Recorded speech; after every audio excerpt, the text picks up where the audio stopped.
Tko je ikada imao krizu bolova u leđima, zna koliko je teško čak i hodati. Čini se da će svaki pokret, svaki dublji udah vratiti svu bol natrag.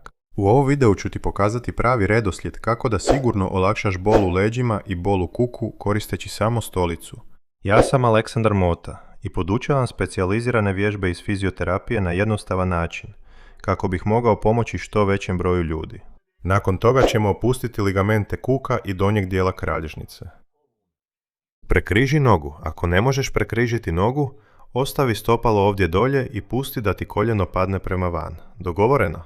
Ali ako možeš, to je najbolje. Prekriži nogu. Pusti koljeno da padne dokle god se možeš opustiti. Nasloni dlan na koljeno. Pazi, nećeš gurati, nećeš forsirati. Samo nasloni i sila se prenosi. Podigni koljeno prema stropu. Podigni koljeno, ruka pruža otpor. Pričekaj 5 sekundi i opusti se. To opuštanje je izuzetno važno. Vidjet ćeš da svaki put kad se opustiš nakon napora, koljeno malo više padne i kao da se ovdje otvara donji dio kralježnice. U redu? Ponovit ćeš taj ciklus. 5 sekundi napora i maksimalno opuštanje. 5 puta sa svakom nogom. I onda primijeti što se već promijenilo u tvojoj kralježnici.